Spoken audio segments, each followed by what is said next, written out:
about power plant engineering.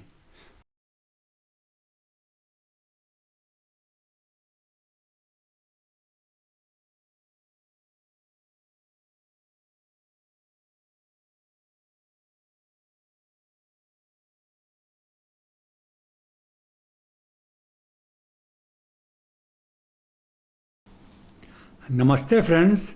In previous lecture, I discussed steam drum. In this lecture, I will be talking about yet another important component of boiler, that is superheater. As mentioned earlier also, superheater is located in upper portion of boiler as is evident from diagram.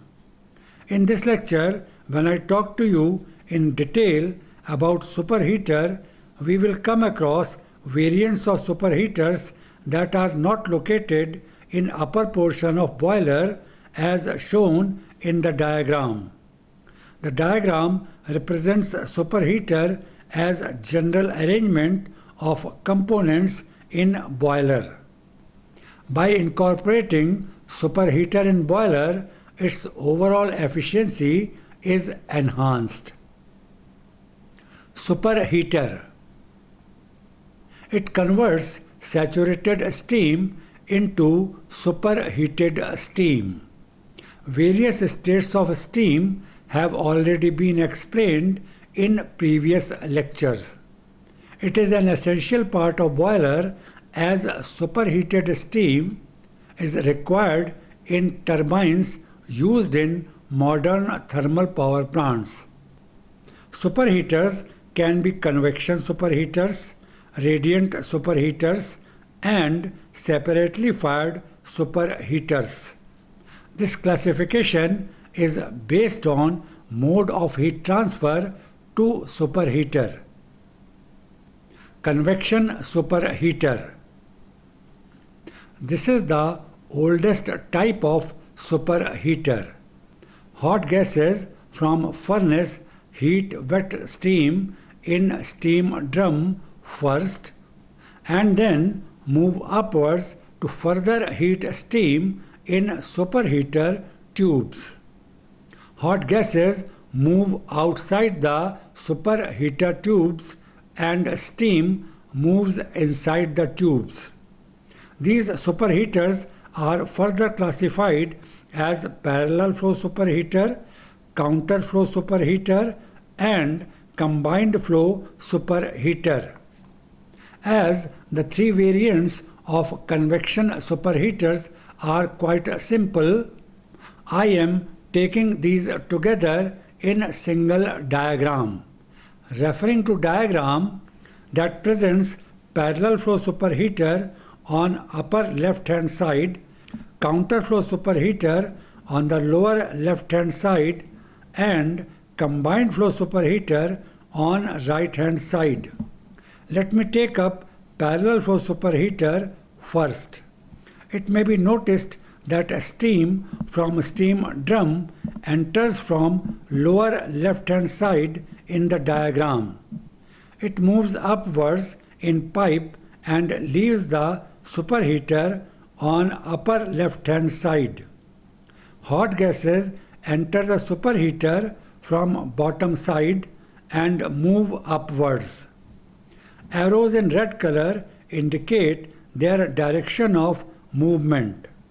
In this superheater, both hot gases and steam are moving in upwards direction, therefore it is parallel flow superheater. Next, taking up counter flow superheater shown below parallel flow superheater. It may be noticed here that steam from a steam drum enters the pipe on upper left hand side. It leaves the pipe on lower left hand side. In this case, steam is moving downwards. Hot gases are moving upwards as indicated by arrows in red color. Therefore, in this case, movement of hot gases and steam is in opposite direction. One is moving upwards, whereas other is moving downwards. Therefore, this is a counterflow superheater. Taking up combined flow superheater shown on right hand side, it may be noticed that it is a combination of parallel and counterflow superheaters. As shown, steam from steam drum enters pipe from upper left hand side. It moves downwards as indicated by arrows in black color. It moves downwards further and enters the second set of pipe from left hand bottom side as shown. It moves towards right and then in upward direction. It comes out of the pipe from right hand side as indicated by arrow in black color. Hot gases enter from bottom as shown and move in upward direction. These come out from superheater from top as shown. Arrows in red color indicate their direction of movement. In this superheater, initially steam is moving in downward direction and hot gases are moving in upward direction in upper portion of superheater. In lower portion of superheater, hot gases and steam both are moving in upward direction. It makes the superheater a combination of parallel and counterflow superheater. Therefore, it is known as combined flow superheater. Convection superheater is placed above a steam drum. As shown in the diagram, it is in uppermost portion of boiler. Hot gases coming out of furnace have maximum heat content and are at high temperature.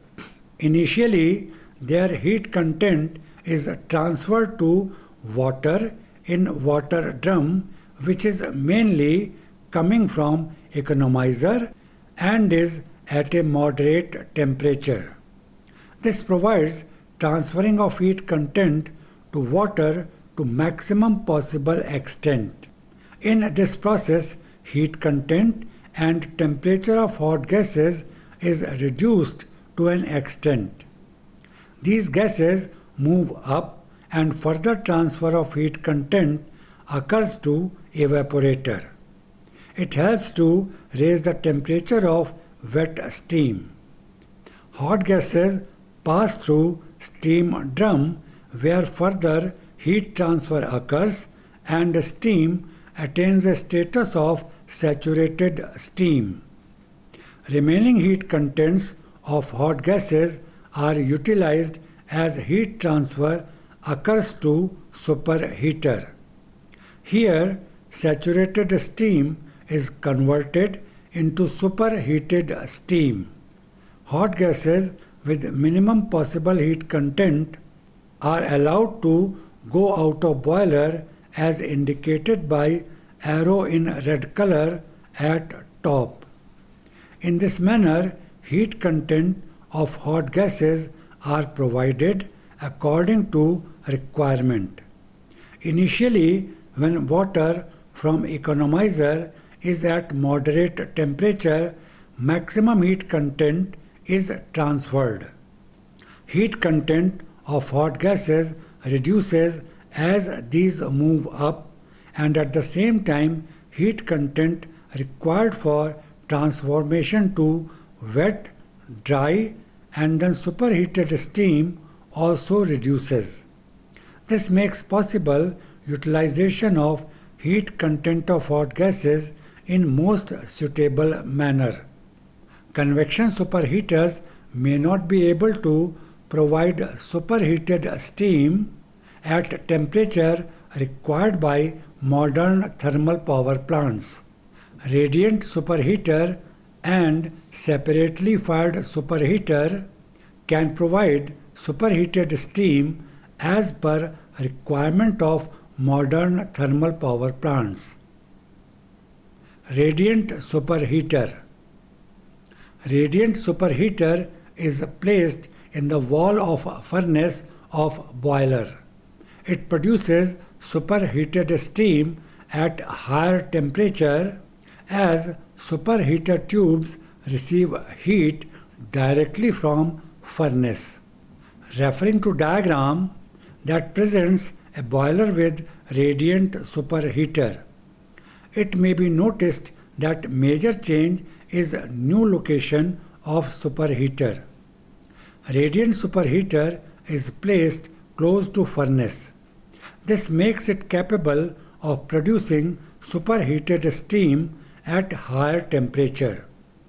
As shown in the diagram, it is placed adjacent to evaporator.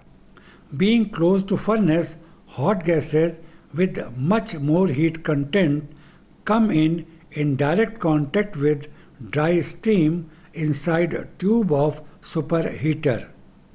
Therefore, superheated steam coming out of radiant superheater has higher temperature than that available from convection superheater. Other components such as steam drum and water drum are located one above another. Steam drum has steam from evaporator and water from economizer. Steam separation occurs in steam drum as already explained. Water flows down to water drum where sludge and other impurities are separated. This has also been explained earlier. Furnace is at the bottom of boiler as shown. Hot gases move up as indicated by arrows in red color. Water moves to evaporator, to steam drum, to superheater as indicated by arrows in black color. Hot gases continue to move upwards and finally leave the boiler from top as indicated by arrow in red color. Modern thermal power plants require steam at a temperature of 600 degrees Celsius or so. To fulfill this requirement, we have yet another variant of superheater, that is separately fired superheater. Separately fired superheater. It is an independent system. It has its own furnace. It can provide superheated steam at a very high temperature. Superheated steam at high temperature is used to reduce possibility of condensation. Condensation of steam reduces its heat content and is therefore undesirable. In practice, steam is to be transferred to turbines in power plants. During transfer of steam, its condensation may occur. Using superheated steam at high temperature reduces possibility of condensation. Secondly, kinetic energy possessed by steam is to be transferred to turbine. By using superheated steam at high temperature, it becomes possible to use kinetic energy possessed by steam to a maximum extent. Therefore, using superheated steam at high temperature can enhance the efficiency of plant. To have separately fired superheater, an additional furnace is provided to superheater. Referring to diagram that presents a boiler with separately fired superheater. Here, furnace 1 provides heat energy to evaporator, water drum and steam drum. Furnace 2 on right hand side provides heat energy to superheater. The transfer of water from economizer to water drum to evaporator and to steam drum occurs as shown on left hand side. The processes in water drum, evaporator and steam drum occur as explained earlier. Heat energy from furnace 1 is used to carry on these processes. Saturated steam from steam drum is transferred to superheater on right hand side where heat energy is being provided through furnace 2. This gives much more heat energy to steam and it attains a much higher temperature in superheated state. Hot gases from both furnaces move up and move out. The direction of movement of hot gases has been shown with arrows in red color, whereas movement of water, wet and saturated steam has been shown with arrows in black color. Superheated steam at high temperature is taken out from right hand side and is transferred to steam turbine as indicated. It is essential to control the pressure and temperature of superheated steam. If load on power plant reduces, it becomes essential to reduce the temperature of superheated steam. If not done, overheating may destroy the components of superheater. Controlling pressure of superheated steam. Pressure of superheated steam is controlled by adjusting the supply of fuel and airflow to furnace. If there is drop in pressure, supply of fuel and airflow are increased. If there is increase in pressure, supply of fuel and airflow is reduced. Pressure sensors indicate the pressure. Separate sensors are used to maintain fuel and airflow to boiler. Inclusion of electronic devices as sensors provide boiler operation with improved efficiency as these devices are highly accurate, reliable and have long life. Controlling temperature of superheated steam. Controlling temperature of superheated steam becomes essential as power plant may be required to run at part load. In that situation, it may be essential to reduce the supply of heat to superheater. To achieve it, modifications are done in superheater. Modifying burner position. There are two burners providing heat energy to superheater. Their position can be modified by tilting them. Referring to diagram that presents a separately fired superheater with two burners that can be tilted. These are positioned as shown when superheated steam is required at high temperature. When temperature of superheated steam is to be reduced, these burners are tilted downwards as indicated by arrowheads. This way, direction of hot gases changes and these move away from superheater and less heat energy is supplied to superheater. This reduces the temperature of superheated steam. Another modification can be had by providing multi-layer burners. Here, two burners are placed one above another. As per need, lower burner can be switched off or switched on. Superheater with multi-layer burners.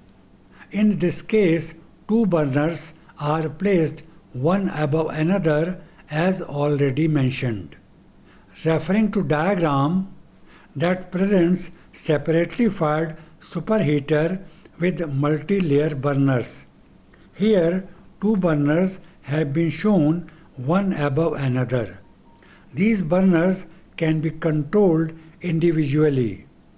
When temperature of superheated steam is to be reduced, burner on lower side is switched off.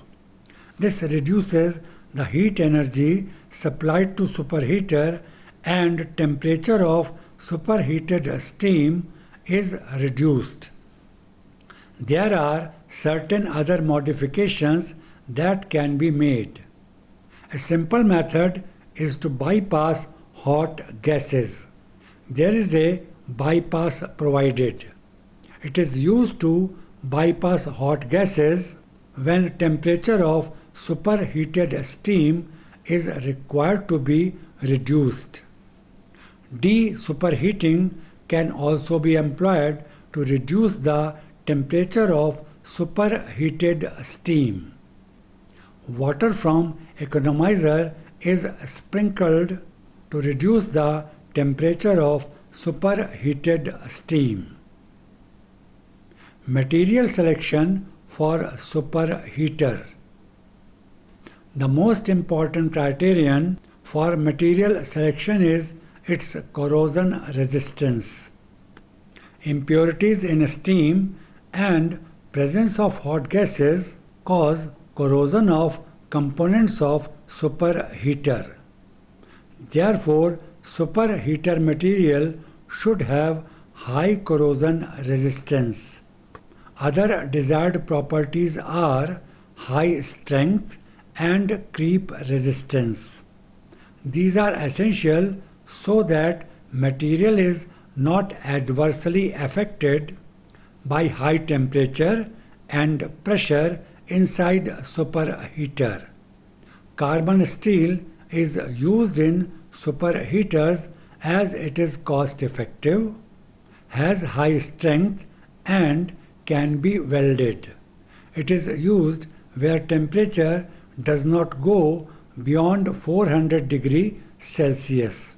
Chrome molybdenum steel and austenitic stainless steel are used where temperature inside superheater goes beyond 600 degrees Celsius or so. Here I conclude discussion on superheater. Thanks for watching.